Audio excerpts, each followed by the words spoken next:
ಇಲ್ಲಿ ಮೌನ ಅಂದ್ರೆ ಸಮಾಧಿ ಅಂತನೂ ಅರ್ಥ. ಏನ್ರಿ ಸಮಾಧಿ ಅಂತ ಇಲ್ಲಿ ಹೇಳ್ತಾರ. ಜೀವ ಮತ್ತು ಪರಮರೆಂಬ ಭೇದ ಭಾವನೆ ಹೋಗಿ ಭಾವನಾರಹಿತವಾದ ತನ್ನ ನಿಜದಲ್ಲಿ ತಾನಿರಲು ಸಮಾಧಿ ಎಂದು.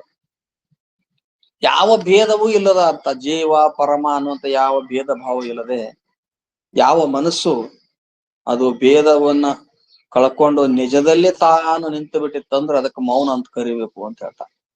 ಜೀವ ಪರಮರೆಂಬ ಭಾವನೆ ತನ್ನ ಸದ್ಭಾವದಿಂದ ಅಳಿದು ಉಳಿದ ಆನಂದ ತೀವಿ ತನ್ನಳು ತಾನೇ ನೆಲೆಸಿ ಚಲಿಸದ ನಿರ್ಭಾವನೆ ಮೌನವೆಂದೆನಿಪುದು. ಮೌನ ಜೀವ ಪರಮರೆಂಬ ಭಾವನೆ, ನಾ ಜೀವ ಇದ್ದಾನೆ, ನಾ ಪರಮಾತ್ಮ ಭಾವ ನನಗೆ ದೊಡ್ಡವ ಅದಾನಂತ ಈ ಭೇದ ಭಾವನೆ ಯಾವುದು ಇಲ್ಲ.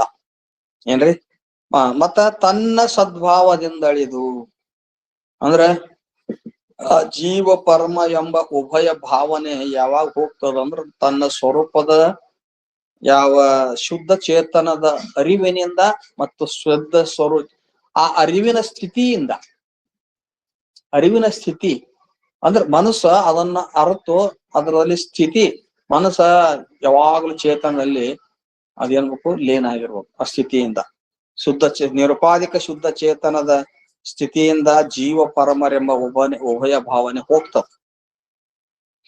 ಆಮೇಲೆ ಜೀವ ಪರಮರೆಂಬ ಉಭಯ ಭಾವನೆ ಹೋತು ಸ್ವರೂಪದ ಸ್ಥಿತಿ ಬಂತು ಅಂದ್ರ ಎಲ್ಲ ನಾಮ ರೂಪ ಹೊರಗಿನ ಪ್ರಜ್ಞೆ ಎಲ್ಲ ಹೋತು ಅಂದ್ರ ಒಂದು ಆನಂದ ಉಳಿದಿರ್ತದಲ್ಲ, ಅನುಭವಿಸ್ತಿರ್ತದ ಮನಸ್ಸು. ಮತ್ತೆ ಎಲ್ಲಾ ಕಳೆದ್ಮೇಲೆ ಉಳಿದಿದ್ದೇನು ಅದೇ ಒಂದು ಸ್ವರೂಪದ ಆನಂದ ಸ್ಥಿತಿ. ಅದ್ರೊಳಗ ಮನಸ್ಸು ಅದ್ರಾಗ ಸ್ಥಿತಿ ಪಡೆದಿತ್ತು ಅಂದ್ರ ಅದೇ ಆನಂದವನ್ನ ಅನುಭವಿಸ್ಬೇಕಲ್ಲ. ಮತ್ತೊಂದೇನು ಅನುಭವಿಸಾಕಿಲ್ಲ. ಅದೇ ಆತ್ಮ ಸ್ವರೂಪದ ಆನಂದ, ಅದೇ ಆನಂದ ಸ್ವರೂಪ. ಆತ್ಮವೇ ಆನಂದ ಸ್ವರೂಪ. ಆ ಆನಂದವನ್ನ ಮನಸ್ಸು ಅನುಭವಿಸ್ತಿರ್ತದೆ. ಮತ್ತ ತೀವಿ ತನ್ನೊಳು ಅನುಭವಿಸುವುದಲ್ಲದೆ, ಆನಂದವನ್ನು ಅನುಭವಿಸುವುದಲ್ಲದೆ ಏನ್ರಿ ಅದು ತೀವಿ ಅಂದ್ರೆ ತುಂಬಿ ಅಂದ್ರೆ ಪೂರ್ಣವಾಗಿ ಅವಶಿಷ್ಟವಾದಂತ ಯಾವ ಚೈತನ್ಯದೋ ಆ ಚೈತನ್ಯವೇ ಆನಂದ ಸ್ವರೂಪದಂತ ಆ ಪೂರ್ಣವಾದ ಆನಂದವನ್ನ ಯಾವ ಮನಸ್ಸು ಅನುಭವಿಸ್ತಿತ್ತು ಅಂತಂದ್ರೆ ಏನ್ರಿ ಮತ್ತ ಆ ಸ್ವರೂಪವನ್ನು ಬಿಟ್ಟು ಅಳಿಗಾಡ್ಲಿಲ್ಲ ಅಂದ್ರ ಚಲಿಸದ ನಿರ್ಭಾವನೆಯೇ ಆ ಕಡೆ ಈ ಕಡೆ ಹೊಯ್ದಾಡದೆ ಅಂದ್ರೇನು ಸ್ವರೂಪವನ್ನ ಬಿಟ್ಟ ಒಮ್ಮೆ ಒಳಗ್ ಹೋಗುದು ಒಮ್ಮೆ ಹೊರಗೆ ಬರುದು ಹಿಂಗ ಏನಿಲ್ಲ. ಅದ್ರ ಮುಳುಗಿ ಬಿಟ್ಟಿರ್ತತಿ. ಅದ್ರಾಗ ಉಪ್ಪ ಆ ನೀರನ್ನ ಸೇರ್ತಂದ್ರ ತನ್ನ ಯಾವ ಸ್ಥೂಲತ್ವವನ್ನ ಕಳೆದು ನೀರಿನ ಸ್ವರೂಪವೇ ಹೆಂಗಾಗಿರ್ತದಲ್ಲ, ಹಂಗ ಮನಸ್ಸು ಸ್ವರೂಪದ ಒಂದು ದರ್ಶನ ಆ ಯೋಗದ ಬಲದಿಂದ ಅದರಲ್ಲಿ ಲೀನ ಆಗಿ ಹೋಗಿಬಿಟ್ಟಿರ್ತದೆ. ಅವಾಗ ಆ ಕಡೆ ಈ ಕಡೆ ಹೊಯ್ದಾಡದಂತ ಸ್ವರೂಪದ ಸ್ಥಿತಿ ಅದ್ ಹೆಂಗದಂದ್ರ ನಿರ್ಭಾವನೆ ಸ್ಥಿತಿ. ಅತ್ಯಂತ ಲೀನ ಆಗಿ ಹೋಗ್ಬಿಟ್ಟತೆ. ಅಲ್ಲಿ ಏನು ನಾನು ಆನಂದವನ್ನ ಅನುಭವಿಸಾಮ ಒಬ್ಬ ಬ್ಯಾರೆ ಇದ್ದೇನೆ ಅನ್ನುವಂತ ಪ್ರಜ್ಞೆ ಸಹಿತ ಇರಂಗಿಲ್ಲ. ನಿರ್ಭಾವನೆ ಸ್ಥಿತಿ ಅಂತಾರ. ಅದಕ್ಕೆ ಭಾವನೆ ಇಲ್ಲದ ಸ್ಥಿತಿ. ಅದಕ್ಕೆ ಏನ್ ಅನ್ಬೇಕು? ಮೌನ ಅನ್ಬೇಕು.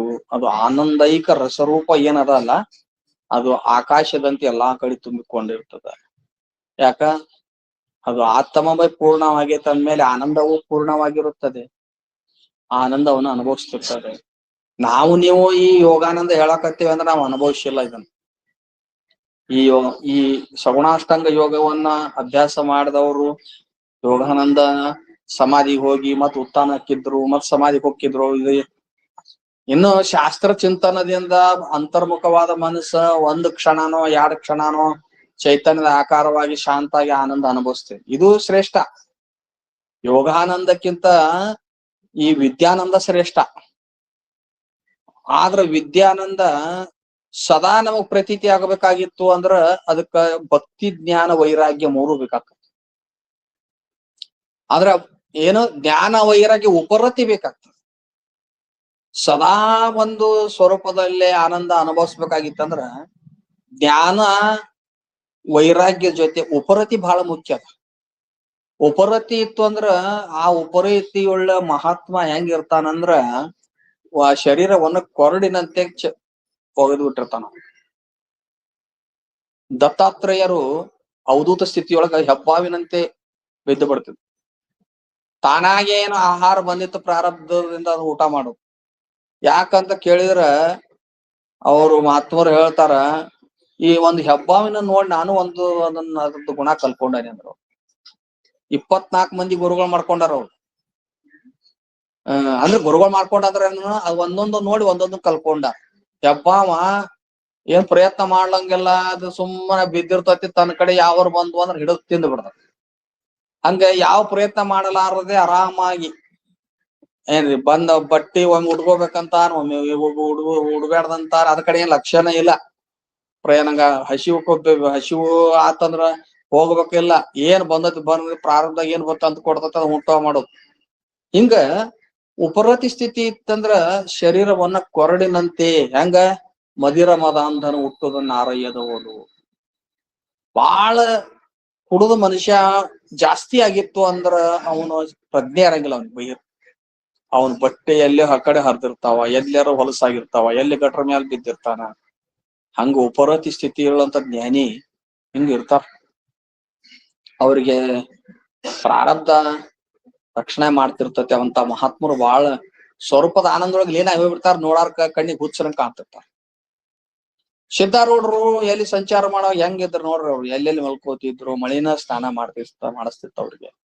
ಒಮ್ಮೆ ಸುಡುಗಾಡು ಗಟ್ಟಾಗ ಮಕ್ಕೊಂಡಾರ ಅವ್ರು. ಹೌದು, ಹಂಗ ಅವ್ರು ಎಲ್ಲಾ ಮಹಾತ್ಮರು ಹಂಗ ಇರ್ತಾರ. ಅವ್ರು ಚಳಬುರ್ಕಿ ಹರಿತಾತ ಆಗ್ಲಿ, ನಾಗೂನವ್ರಿಗೂ ನಾಗಲಿಂಗಜ್ಜ ಆಗ್ಲಿ, ಮಡಿವಾಪ್ನವ್ರಾಗ್ಲಿ, ಇವ್ರಿಗೆಲ್ಲ ಉಪರತಿ ಸ್ಥಿತಿ ಇತ್ತು. ಜ್ಞಾನ ವೈರಾಗ್ಯ ಇತ್ತು ಅಂದ್ರ, ವೈರಾಗ್ಯ ಎಷ್ಟ ಬೇಕು, ಜ್ಞಾನಕ್ಕೆ ಅಷ್ಟಿತ್ತು. ಜ್ಞಾನ ಆಗಿತ್ತು ಅಂದ್ರ 4ನೇ ಭೂಮಿಕೆಗೆ ಹೋಗ್ತಾನ. ಆದ್ರ ಅವನಿಗೆ ಈ ಉಪರತಿ ಸ್ಥಿತಿ ಇಲ್ಲ ಅಂದ್ರೆ ಈ ರೀತಿಯಾಗಿ ವೃತ್ತಿ ಸ್ವರೂಪದಲ್ಲಿ ಖಾಯಮಾಗಿ ನಿಲ್ಲಕ್ ಆಗುದಿಲ್ಲ. ಅನುಭವಿಸ್ತಾನ ಆನಂದ. ಒಮ್ಮೆ ಒಳಗ ವೃತ್ತಿ ಹೊರಗೆ ಹೋದಾಗ ಚೇತನ ಆಕಾರ ಆಗ್ತದ, ಒಮ್ಮೆ ಹೊರಗೆ ಬರ್ತ ಸ್ನಾನಪಾನಾದಿಗಳನ್ನ ಮಾಡ್ತಾನ. ಏನ್ರಿ ಸ್ವಲ್ಪ ಈ ಲೆವೆಲ್ನಾಗ ಇರ್ತಾನ, ಆದ್ರೂ ಮುಕ್ತ ಆಗಿರ್ತಾನ. ಆದ್ರೆ ಉಪರತಿ ಸ್ಥಿತಿ ಇತ್ತಂದ್ರ 5, 6, 7ನೇ ಭೂಮಿಕೆ ಹೋಗ್ಬಿಡ್ತಾನ. ಅವ ಅಂತ ಮಹಾತ್ಮ ಸಾಮಾನ್ಯ ಇರದಲ್ಲ. ಅವ್ ಭಗವಂತ, ಆ ದೇವತೆಗಳೇ ಈ ರೂಪದೊಳಗೆ ಬಂದಿರ್ತಾರ. ಅಂತ ಸ್ಥಿತಿ ಇತ್ತಂದ್ರ ಚಲಿಸದ ನಿರ್ಭಾವನೆ. ಯೋಗನು ಬಲ್ಲವರಾಗಿರ್ತಾರ, ಆ ಸ್ಥಿತಿನೂ ಇರ್ತದೆ, ಜ್ಞಾನಿಗಳು ಇರ್ತಾರ. ಇಂತ ಇತ್ತು ಅಂದ್ರ ಇದಕ್ಕೇನ್ ಅನ್ಬೇಕು, ಯಾವ ಸಮಾಧಿ ಅಂತ ಕರಿಬೇಕು ಅಥವಾ ಮೌನ ಅಂತ ಕರಿಬೇಕು ಅಂತ. ಈಗ ಏನ್ ಹೇಳ್ತಾರಂದ್ರ, ಮುಂದ ಇವು ಎಲ್ಲಾ 4 ಅಂತಃಕರಣವನ್ನು ಪರಿಶುದ್ಧ ಮಾಡಾಕ ಅದಾವ ಅಂತ ಹೇಳ್ತಾರ. 2 ನುಡಿ ಅದಾವು, ಅದು ಗಡಬಡ್ ಮಾಡೋದು ಬೇಡ. ಮತ್ತ ವಿಷಯವನ್ನ ನಾಳೆ ನೋಡುವಂತ ಇವತ್ತಿನ ಶಿವನ್ ಗುರುಪಾದ.